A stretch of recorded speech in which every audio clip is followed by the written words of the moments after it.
would require a larger bow at the top.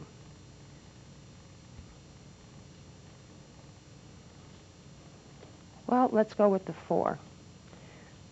We'll start with this one. Now this is attached to these two, possibly that one. We'll just put glue on the bottom and lay it forward in that place.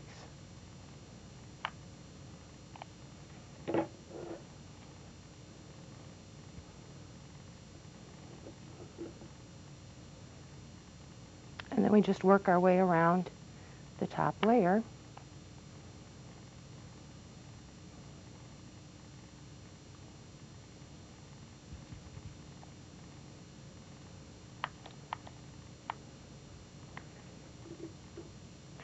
You can see this is taking a little bit of glue. This is our 3rd glue stick, but it's better to be generous with the glue than run out.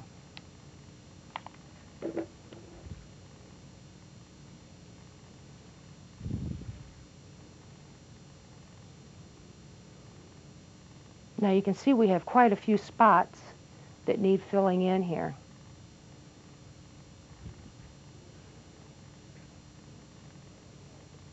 We've also taken these strips of the same fabric and we've pulled a few threads out of each of the edges to give it a raveled look. And that's simply to keep from having to trim it. Now we're going to take this on the wrong sides, put a little dot of glue at the bottom, sort of pinch those ends together, and then we're going to put some glue on and stick it down in there.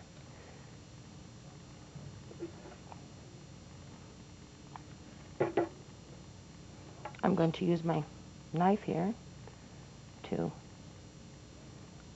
reach down in there.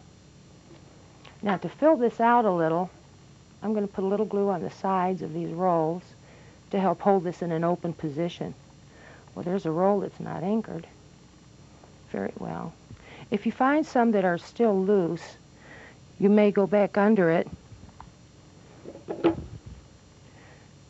give it a little extra glue until you're satisfied that it's fairly secure. A drop of glue where it meets the other rolls will help to anchor it. In fact, those are all quite loose.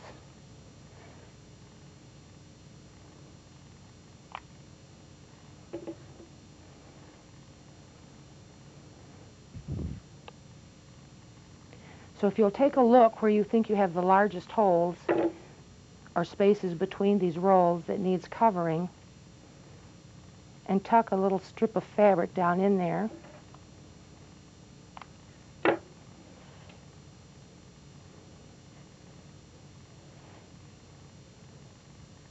And then to fill this out, just put a little dot of glue to one of the rolls,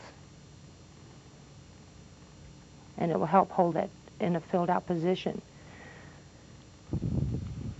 So keep working your way around here and identifying where the spaces are that you need the ribbons.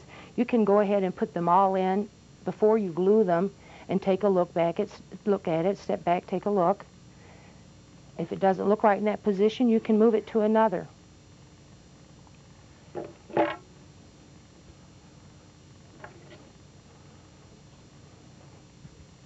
I suggest that if you have to use a tool to push this down in here, that you not use a kitchen knife such as I have.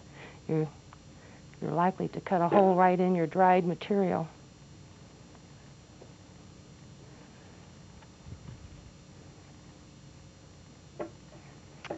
Actually, I'm going to shorten this one. I see a small hole that requires just a small bit of fabric.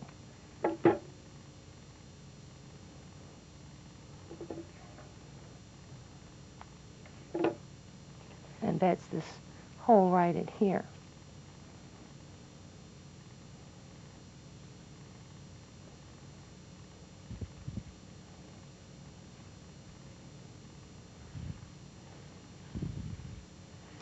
We'll put another small one in here.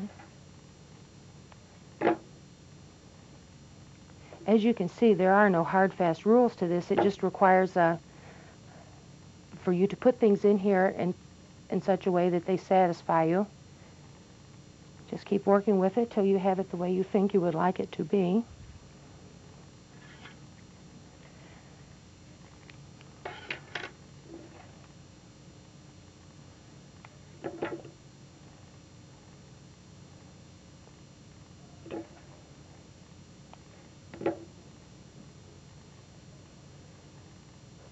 These don't have to be exact, and we all know that we don't have ribbons in our dinner rolls on the table, but it does give a nice full effect for this. You don't have to use the same self fabric. You don't have to use ribbon at all.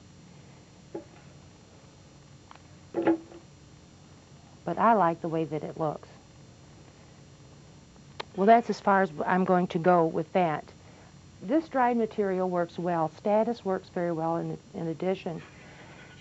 When you have a branch like this, like these, you clip off some small pieces to work with.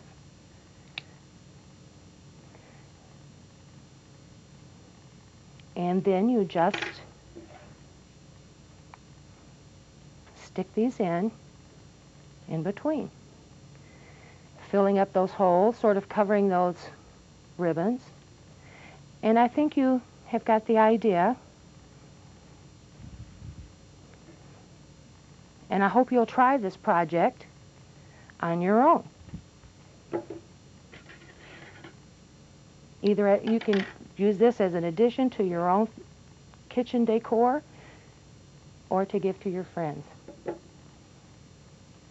So I'm just going to keep working away at this, and I know that if you have any questions that you can call me and copy the address at the end of the program, and you can let me know what you think.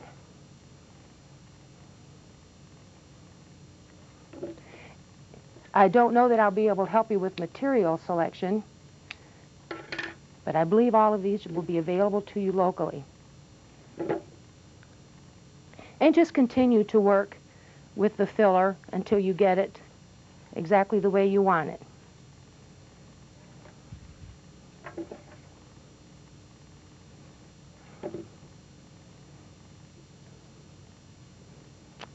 And thank you for joining us today. Our next program will be on glue gun art. We'll amaze your friends with the things you can do with a glue gun. And here I'll show you another feature. The glue pulls right off of here and has done no harm to the table. So join us next time for Ain't That Cute? And I'm Charlotte Beck, and we look forward to seeing you next time.